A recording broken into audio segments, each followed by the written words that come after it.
Hey YouTube. Okay, replacing the solenoids on a Dodge, Jeep, a Chrysler rear-wheel drive automatic transmission. This falls into all the classes of automatic overdrive models. This is your A500, A518, A618, 42RE, 44RE, 46RE, 47RE, and the 48RE Dodge diesel late model trucks. Doesn't matter what you're working on. The concept and principles are all almost identical, other than a few changes in filter and the pressure sensor itself, wiring connectors, but in essence it's all the same. So we're pulling our pan off. Get this out of the way. The filter bolts are a Torx bit, a T20. You can get it from Craftsman or anywhere you get your tools. They're all going to have a T20 Torx bit. First thing, manual lever. That's got to come off to remove the valve body. Now the only time you're going to need to remove this is if you're doing the master solenoid kit or master solenoid service kit.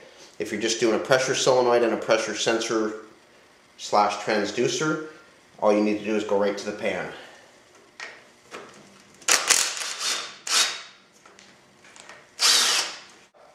It's slid onto the manual lever shaft on the valve body.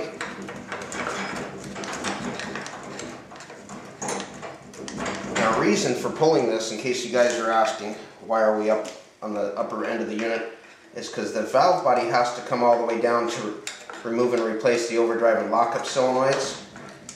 We can't get to that connector for those and the main wiring harness without the valve body coming down.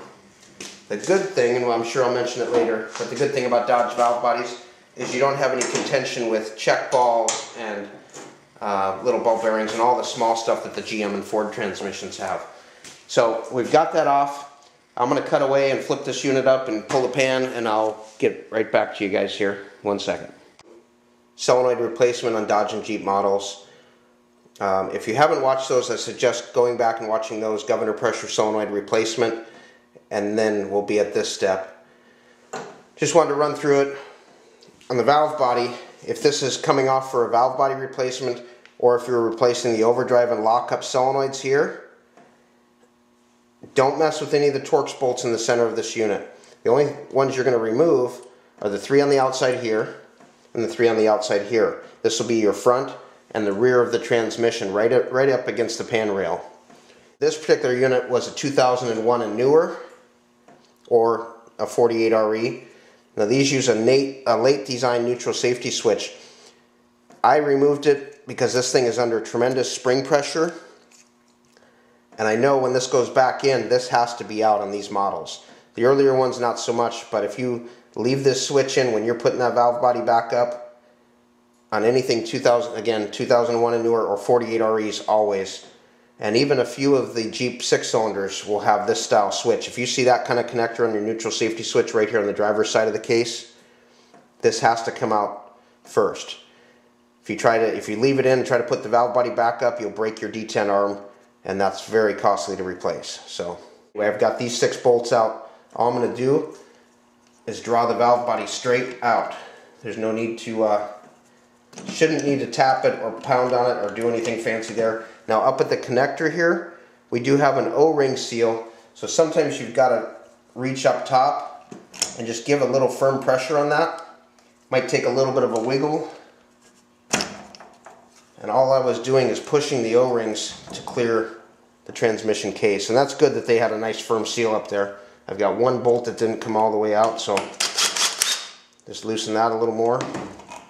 Leaving the bolts in place so you can see how they sit, but normally I would, especially with the transmission in the truck, these bolts would come down and go out of my way.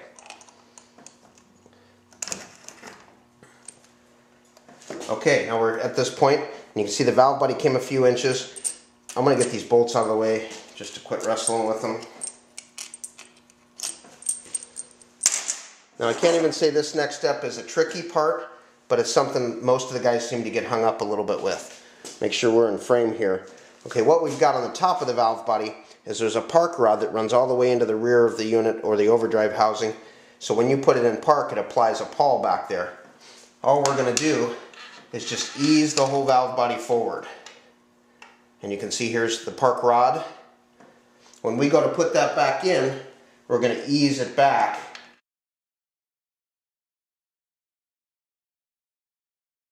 Here you'll see, and you need to be careful not to break this because it is brittle plastic.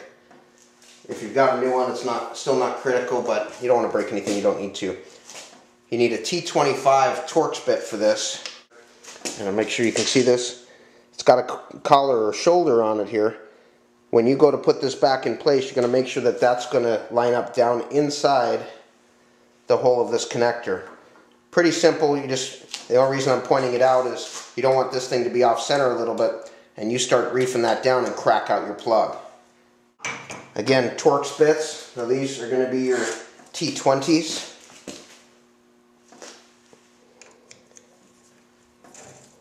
I start at the center.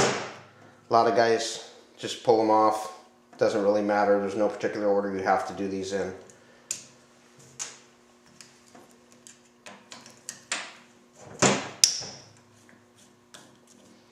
A lot of guys get intimidated by doing these jobs, and they're really just like anything. If you take your time and you're not in a hurry, you're not pressing yourself, and you don't have any distractions, they're not bad at all.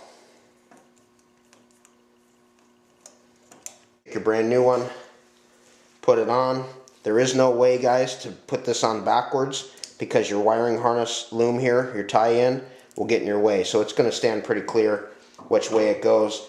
Just in case you guys cut that zip tie, you can see what the routing of it here. I'm kind of just giving you a quick overview. And again, it just slides into that little arm here on the plate. And all you would do is snug these down. The new solenoids do come with a new gasket already mounted on here.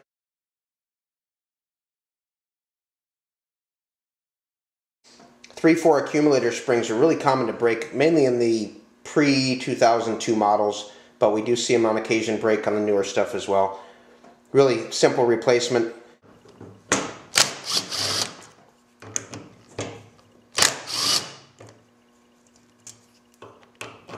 And again, if you're laying underneath the truck, there's a small cavity in here of oil, so make sure you got safety glasses on.